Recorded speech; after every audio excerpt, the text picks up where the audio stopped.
The twins' legacy. A love born of loss opening hook. A shared grief get ready for the drama. If you believe in miracles, unbreakable bonds of blood, and that love finds its way. Like this video right now, subscribe to our channel to keep believing in new beginnings, and comment your first impression. The rain fell softly on that Sunday afternoon in St. Agnes Cemetery, like a whisper from the heavens. Allison Allie Reed paused at the rusted gates, a small bouquet of wildflowers clutched in her arms. For the past 4 months, every single Sunday, she had walked this path, alone, quiet, and with a heavy heart. The name on the tombstone called to her like a thread she could never release. Elise Beller. Allie had found the name in a yellowed, ancient newspaper clipping detailing a tragic accident. Elise Beller, 29. Deceased. A photo accompanied it. Allie froze, staring. The exact same face, the same eyes, the same mouth. And then a name surfaced from the depths of her forgotten childhood. Elise, my sister. Now, Allie knelt, brushing aside the rain and leaves from the carved letters. She whispered, barely audible, "Hello, Elise. I'm sorry I'm late. I hope these are still your favorite." Just as she leaned down to place a worn photograph of 2 small twin girls against the headstone, a voice cut through the air. "That's my wife's grave." Allie spun around. A tall man in a dark coat was staring at her with piercing eyes. Beside him, a small girl with a star-patterned umbrella watched her without blinking. "Who are you?" the man asked in a measured voice. "I'm Allison Reed. Why are you leaving flowers here? Did you know Elise?" Allie swallowed hard. I believe she was my sister. My twin." The man's face tightened. "No, that's impossible. I grew up in foster care. I never knew her last name until recently. I've been looking for her for years." The man, Jamie Sterling, CEO of Sterling BioVentures, looked at Allie harshly. "You expect me to believe that?" "It's not a game," Allie said, her voice barely above the sound of the rain. "I just wanted to say hello and goodbye." The little girl, Skylar, moved closer to her father. "Daddy," she whispered, tugging his coat. "She looks like Mommy." Jamie blinked. Confusion. Fear. "I don't know what you're playing at, but if this is some kind of trick..." Allie didn't respond. In that moment, Skylar stepped closer and gently touched the petals of the wildflowers. Her eyes, so wide, so familiar, met Allie's, and everything else simply faded away. Part 1. Recognition and Dreams. Allie later read the orphanage letter confirming the twins' separation. Tears streamed down her cheeks. "It's true. She was my sister. If I had found her sooner, maybe she'd still be here." Jamie looked at the paper. She was always looking for something she couldn't name. Sometimes, she would just stare out, as if waiting for someone. "Maybe it was you." Skylar, Jamie and Elise's daughter, walked up to Allie and handed her a drawing. "I drew a rainbow. That's me, Daddy, and Mommy." Skylar moved closer to Allie, studying her with those same deep eyes. In a whisper, she asked, "Mommy?" Allie froze. Jamie said nothing. Skylar didn't withdraw the question. She simply placed her hand over Allie's. It was the warm, real touch of a piece of Elise. From that moment, everything shifted. In the attic, Jamie found a wooden box containing Elise's diary and 2 matching silver lockets. One had a small A engraved on the back. "I think this was yours," Jamie said, handing the locket to Allie. Allie read the diary. "Dear Alicia, I hope you find me one day. Sometimes I dream of you. We are in a field with blue flowers. You are always smiling in my dreams. Love, Elise." "She remembered me," Allie whispered. Elise had also written about her big dream, to open a school for homeless children. Viewer question. If you were in Jamie's position, Would you instantly believe the bond between Ali and Elise, or would you be as cautious as he was? Comment your opinion. Part 2. A Dream Full of Hope. The old community center, dingy and worn, was the place Elise had dreamed of. It needs work to, paint a new roof, Jamie said. Then let's do it, Ali replied. They started work the next day. Ali painted clouds and stars. Jamie built low shelving units. Initially, they moved cautiously, avoiding talk of the diary or the past. But slowly, the work created a rhythm. Jamie, usually distant, softened when he saw Ali teach Skylar to fold paper cranes or tie her shoes. One afternoon, Skylar handed him a photo of her mother at her graduation. She was my first teacher. Now I have another one. Weeks passed, and the classroom came to life. The smell of crayons and glue filled the room. Amidst it all, Jamie and Ali began to move at the same pace, not just as working partners, but as something more intimate. One night, Jamie found a drawing in Skylar's backpack. 3 smiling figures under a rainbow. "This is my new happiness," Skylar had written. Jamie felt something inside him, against all odds, beginning to hope again. For the first time in a long time, he didn't feel alone.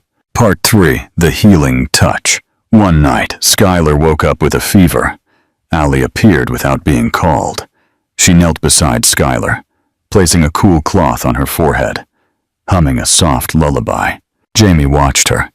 "She hasn't let anyone comfort her like this since Elise," he said quietly. "She's very brave," Ali whispered. At 3 in the morning, Skylar finally fell asleep, curled up in Ali's lap.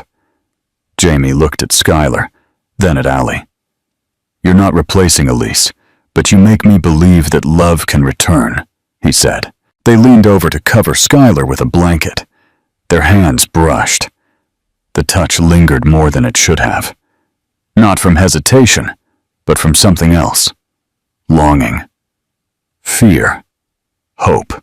They drew back, returning to the silence. But something had fundamentally changed. Part 4.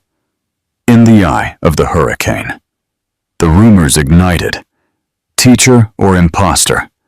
The woman living in the shadow of a dead wife. The headlines were brutal. One morning, an elegant woman, Miranda Hale, an old acquaintance of Elise's, showed up at the school.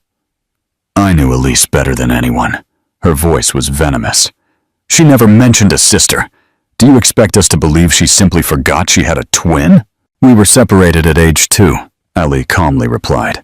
"Or perhaps you are playing a very long game. A grieving widower, a vulnerable child. It's convenient, isn't it?" The words cut Ali like ice. The next morning, she left. She left a note. "I never meant to cause chaos. I just wanted to find my sister. Please take care of her, for both of us." When Skylar realized Ali was gone, she screamed. That afternoon, at a parents' meeting, Jamie stood up. "I know what has been said, but let me tell you what I see. I see a woman who carries the same heart as the sister she lost. A woman who stayed 3 straight nights caring for my sick daughter, not because she had to, but because she wanted to. If Elise were here, I believe she too would choose Ali. Because Ali doesn't just care for my daughter, she loves her as her own." Applause spread through the room. Jamie left the meeting with a decision. He was going to fight. For the family he had now. Part 5. The Commitment in the Rain. On the first day of the new school term, Ali returned. Not out of fear, but because running away wasn't the answer. "Miss Ali!" Skylar ran to her and hugged her fiercely. "I missed you." Skylar pulled something from her pocket, the small silver locket. "This was Mommy's. I want you to have it now." Jamie walked up to them. "I was hoping you'd come today," he said. "I wasn't sure if I should." "Then let me be sure for you." He took her hand and led her behind the school, along a path that curved towards the cemetery. They stopped at Elise's grave. "You said love would find its way," Jamie murmured, one hand resting on the headstone. "I believe it just did. Elise was the beginning, but you, Allie, are the one who makes me want to continue. Jamie knelt in the wet grass. Elise gave me a life, a daughter, a reason to believe in family. But you are the one who makes me want to keep going. Allie looked at Skylar, who waited nearby under a pink umbrella. She walked over to her, knelt, and took her small hand. Skylar nodded, squeezing her fingers. Allie looked back at Jamie. Tears and raindrops mingled on her cheeks as she whispered the only word that mattered. Yes. Part 6. The Light of Elise, the Love of Allison. A year later, they married in the backyard of the school Elise dreamed of. Skylar, now 6, cut the ribbon with tiny scissors, officially opening Elise's Hope, a free school for all children. Jamie sat down at the piano and played the melody he had finally finished for them. I called this song Elise's Light, he said. Skylar looked up. Can we call it Allison's Light now? Ali moved, spoke her vows.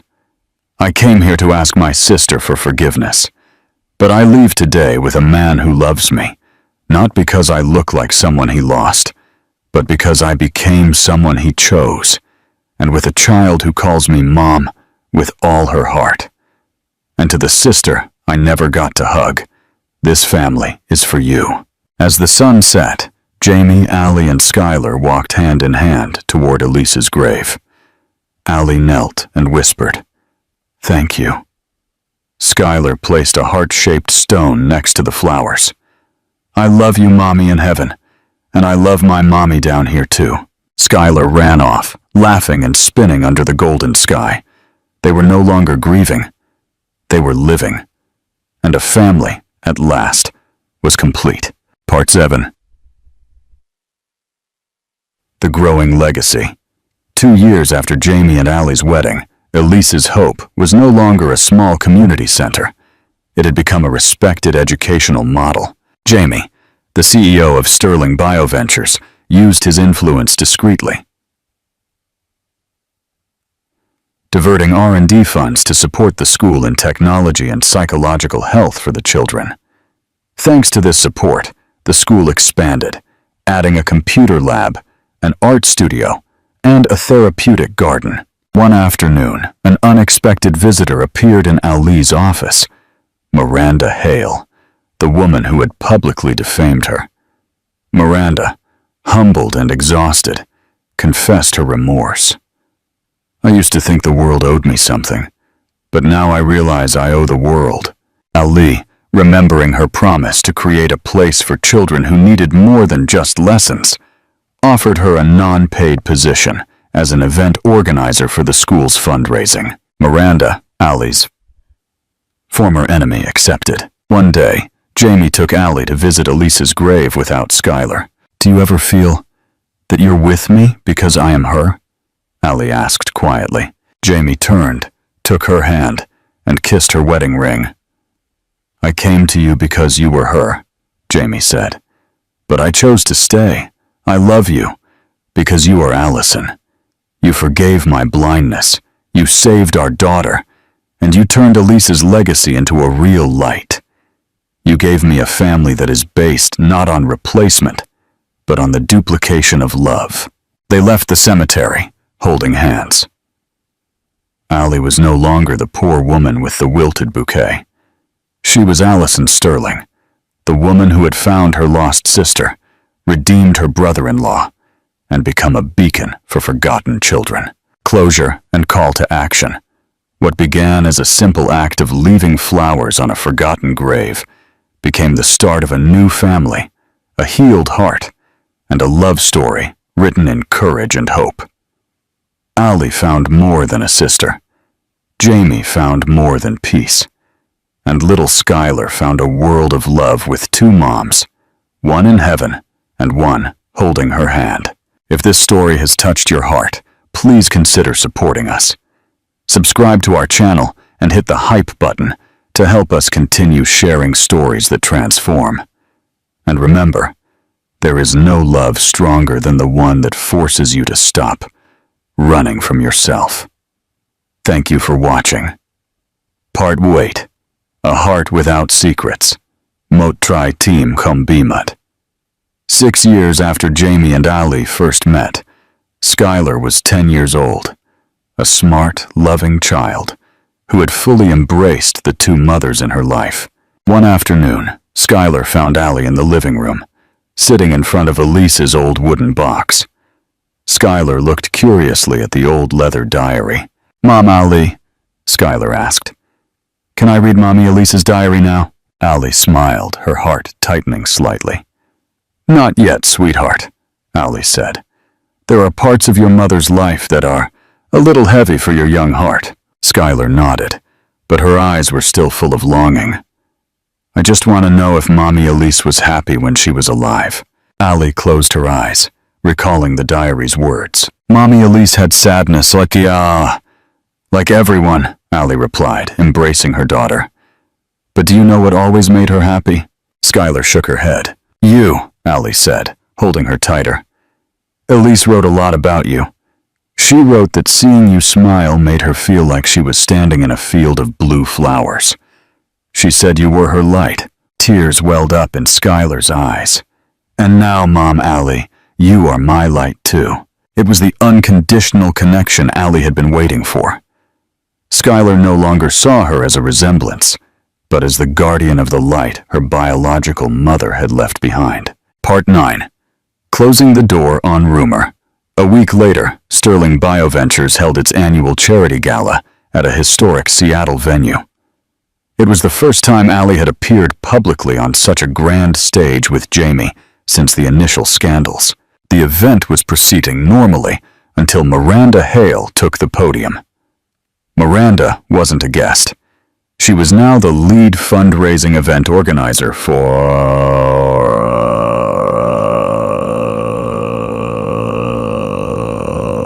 Elise's hope.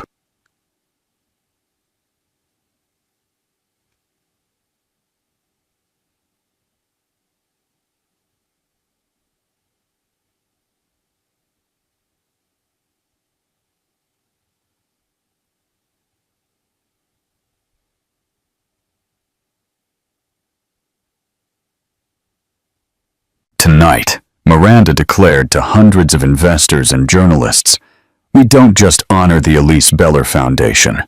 We honor the truth." Miranda addressed Ali and Jamie. "I was one of the first people to spread malicious rumors about Allison Reed Sterling. I doubted the love and integrity of this family." A tense silence fell over the room. "Today, I stand here to testify. I have seen Ali's sacrifice. I have seen Jamie's commitment. And I have seen the pure love of Skylar for her lost mother and her current mother. Ali is not a replacement," Miranda said, her voice heavy with emotion. "She is our redemption, the forgiveness we didn't deserve." Jamie squeezed Ali's hand, tears streaming down her cheeks. It was the last public validation they needed. When the speech concluded, Jamie took the stage. He didn't speak of business or profit. He only spoke one sentence, looking at Ali. "You are the light Elise sent, and you taught me to love again." Skylar ran onto the stage, hugging them both, a family with no more secrets or shadows. Part 10. The Eternal Legacy. Years later, when Skylar, now 20, was a brilliant and empathetic medical student at a prestigious university, the time came for Jamie to depart. He had lived a full life, not just as a successful CEO, but as a beloved husband and father who had redeemed every mistake. In the quiet room, only Ali and Skylar were by his side. Jamie lay there, his hand gripping Ali's, their wedding rings shining under the soft light. He looked at Ali, his eyes blurred but full of love and gratitude. "Ali," Jamie whispered, his voice weak but clear. "I was a blind man, obsessed with profit. I lost Elise, but God gave me a second miracle, finding Elise in you and finding myself." He turned to Skylar. "Skylar, you are the living proof that your mother Elise won. You are the perfect blend of your mother's compassion and my effort to be better." Jamie smiled faintly. "Remember, I didn't give the company away out of obligation. I gave it away because it was the only way I could truly own your love." He took one last breath and looked straight at Allie. "Last word. I finished that piano piece. Elise's light. It was about loss. But Allison's light. It is about life. Thank you for the second life." And he passed away peacefully. Following Jamie's passing, his will was executed. His entire estate transferred to the Elise Beller Foundation. The event shocked the business world. A CEO chose social equity over personal inheritance. Skylar, now Dr. Thorne, became the chair of the foundation's board. Allie remained the executive director, dedicating her life to the school. Every Sunday, Allie no longer went to St. Agnes Cemetery alone. She went with Skylar, and later with her grandchildren. They placed fresh bouquets of bluebells, Elise's dream flower, on Elise's tombstone, and now on Jamie's. At Elise's grave, Ali would whisper, "You won, sister. You have a legacy that surpasses any skyscraper. I kept my promise." At Jamie's grave, Ali would smile and say, "You redeemed yourself, and you taught me that the greatest love is not the one we find, but the one we create through forgiveness." The Sterling Reed family not only wrote a love story, they wrote a lesson. The line between loss and redemption, between poverty and power, is as thin as a rain-soaked leaf, and only truth and compassion have the power to break it, creating an eternal light. Closure and final call to action. This is the definitive end of a decades-long saga, a testament to love, sacrifice, and legacy. If this story has brought peace to your heart for the last time, help us spread it. Share this video right now, and don't forget to subscribe. Comment below. What is the most important element of the Sterling Reed legacy? The foundation, or Skylar's career choice? Your support helps us tell stories that transform. Thank you for being our best companion on this journey. Part 11. The Unexpected Bluebells. In the quiet months following Jamie's passing, Allison Allie Bell Thorne focused intensely on the foundation. The transfer of the entire company to the charitable trust meant she now oversaw the largest ethical healthcare endowment in the world. The challenge was immense, but she handled it with the same quiet strength she had shown on that park bench decades ago. One spring morning, while reviewing blueprints for a new wing of Elise's Hope, a wing dedicated to art therapy for displaced children, Allie found herself unusually distracted. She felt an inexplicable urge to visit the original small community center where their journey began. She drove to the old building. The scent of wood, paint, and old chalk still lingered. As she walked through the empty main room, she noticed something extraordinary in the small, overgrown patch of earth outside the window, the same patch where Jamie and Allie first knelt to build shelves. Poking through the damp soil, pushing past the weeds, were small clusters of tiny, vibrant bluebells. Allie stared, tears welling up. Bluebells were Elise's dream flower, the flower she wrote about in her diary, the one she saw in her dreams of her twin. They were wild, difficult to grow in this particular urban soil. And yet, there they were. She walked out and knelt beside them. She had never planted them here. Jamie hadn't. It felt like a small, final blessing from her lost sister. Elise's love was not a memory confined to a cemetery. It was a living presence, blooming in the very soil where Allie had decided to build her new life. Do you believe the bluebells were a final sign from Elise, or a metaphor for the unexpected beauty that emerges from hardship? Share your interpretation in the comments. Part 12. The inheritance of the locket. That year, Dr. Skylar Thorne, now 30, a celebrated public health physician, was preparing for a 6-month mission to establish mobile clinics in a disaster zone. Allie helped Skylar pack, ensuring the medical supplies were meticulously organized, a habit she had never lost. Skylar saw the silver locket around Allie's neck, the one with the E and C engravings, the locket that was originally Elise's. "Mom, Allie," Skylar said, looking at the locket. "I need you to keep that. It belongs to you. It's the perfect story." Allie reached up and unclasped it. "No, sweetie. It belongs to the one who leads with both compassion and strength. It's yours now." Skylar shook her head. "I don't need the locket. I need the compass. I need to carry the truth." Skylar reached into her own bag and pulled out a small, worn piece of silver. The small, engraved locket that originally belonged to Elise. The one with the tiny A on the back that Jamie had given to Allie when they first found the diary. "You gave me this locket years ago, Mom, Allie," Skylar said. "The A for Allison. I carried it through every year of medical school. It taught me that my life wasn't defined by loss, but by the search for belonging." Skylar then took the locket Allie had been wearing and attached it to the smaller A locket. She placed both around Allie's neck. "You carry the beginning and the continuing," Skylar declared. "You carry the legacy. I am going out there to live it." It was a profound moment of role reversal. The daughter, fully aware of the price paid for her ethical life, was now commissioning the mother to remain the grounding force. The unbroken thread. Allie stood alone at the airport gate, watching her daughter, the ethical successor to an empire, walk toward her mission. Allie didn't cry. She felt a profound, quiet strength. She reached up, touching the two silver lockets resting on her chest, the E and C locket, and the smaller A locket. The thread of love, loyalty, and redemption was not only unbroken, it was now actively being woven into the world by the next generation.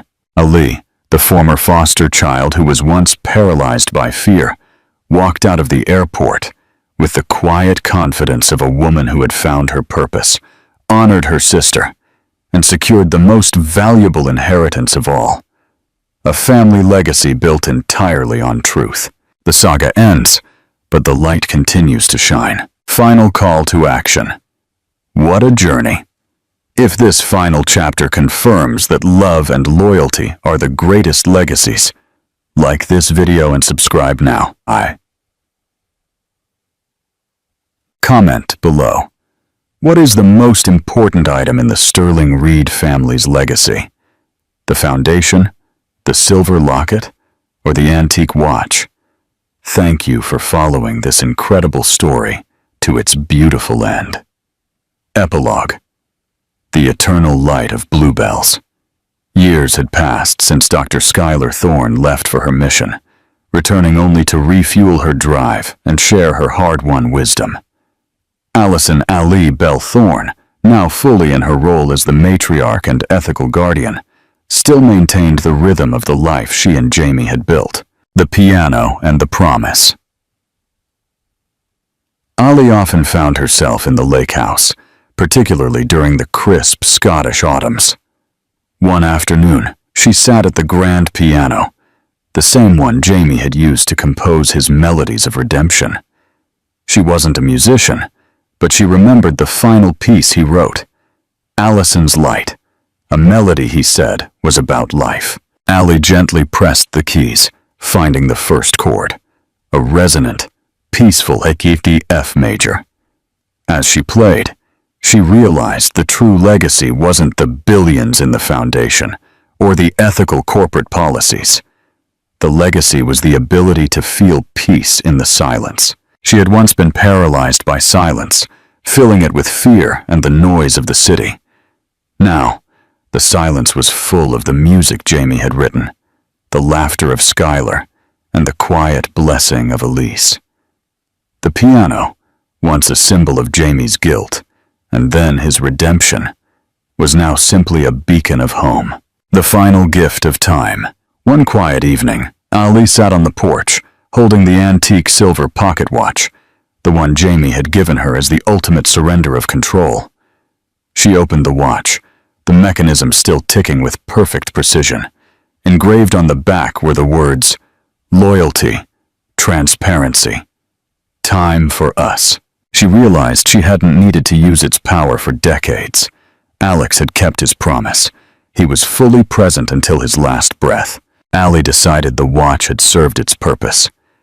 She wrote a final instruction to Skylar, detailing that the watch, the ultimate symbol of control relinquished for love, was to be sent to the Elise Beller Foundation's new mentorship center. The watch wouldn't measure the time of any single person anymore. It would measure the collective commitment of every young woman mentored there, a reminder that their time was their most valuable asset, and they should never trade it for anything less than their own worth. The Bluebell's message, I lived many more years, dedicating her life to nurturing the seed that Elise had planted. Her final moment came peacefully, at the lake house, looking out over the misty water. The last thing she saw was a patch of wildflowers near the porch, miraculously blooming early under a gentle sun. Among them, vibrant and unmistakable, were the tiny, beautiful bluebells. It was a final, undeniable reassurance. The search was over. The promises were kept. The journey from the rusted gates of the cemetery to this peaceful resting place was complete. She had found her sister, redeemed her love, and secured a legacy of compassion for generations. The greatest testament to their love wasn't the foundation's wealth, but the enduring light of the bluebells, a promise of eternal presence blooming in the soil of forgiveness. Final call to action. The saga of the Sterling Thorne family is now complete. If this final glimpse into Ali's lasting peace has resonated with you, please leave a comment below with the word eternity to honor their unbreakable bond. Don't forget to like and subscribe. Thank you for sharing this incredible journey with me. Post-epilogue. The Living Memorial. Dai Tung Neem Sung. Years after Allison. Ali Bell Thorne passed. Her life, and the life she built with Jamie and Elise, became a cornerstone of modern ethical business and compassionate healthcare. Dr. Skylar Thorne continued to lead the foundation, always citing her two mothers as her guiding lights. The interview one afternoon, Skylar was interviewed by a major business magazine at the Global Ethics Center, the building Jamie and Allie had worked so hard to establish. The journalist, an earnest young woman, asked a final, piercing question. Dr. Thorne, the journalist began, your father, Jamie, was a successful, ruthless CEO. He almost lost everything due to his corporate mindset. Your mother, Allie, rescued him. What, in your view, was the moment of ultimate salvation? Was it when he gave up the company, or when he chose love? Skylar paused, looking out at the city skyline, the image of her parents' struggle clear in her mind. It was neither, Skylar stated, her voice carrying the quiet authority of her mother, Ali. The ultimate salvation for my father, Skylar continued, was the moment he realized that redemption wasn't a transaction. It was a daily vulnerability. It wasn't giving up the company. It was the promise he made to my mother, Ali, to never lose himself or his truth in their life together. It was the simple act of listening to her truth, day after day, year after year, without defensiveness. Skylar adjusted the locket around her neck, the symbol of the E and C legacy. My mother, Ali, didn't rescue him with love. She rescued him with an uncompromising demand for honesty. And in doing so, she rescued herself from the shadows of her own past. The reflection. The journalist, visibly moved, closed her notebook. And what about the twin, Elise? What is her final legacy? Skylar smiled, a familiar, knowing smile that echoed the faces of both her mothers. Elise's legacy is the foundation, the dream that started it all. She was the light, Allie was the lens, and my father was the resource. Together, they proved that the greatest corporate asset is not profit, but the courage to be transparently human. Skylar stood up, concluding the interview. She was living proof that the greatest inheritance is not wealth, but a well-told, honest story. The saga was complete, but the moral compass they had forged continues to guide not just a family, but an entire industry. Final call to action. This is the absolute final reflection on the profound journey of the Sterling Thorne family. If their legacy of integrity and loyalty inspires you, please share this video widely and subscribe to our channel for more stories of deep human transformation. Comment below. What single word best describes the transformation of Jamie Thorne? Redemption, loyalty, or vulnerability? Thank you for being the most loyal audience on this incredible saga.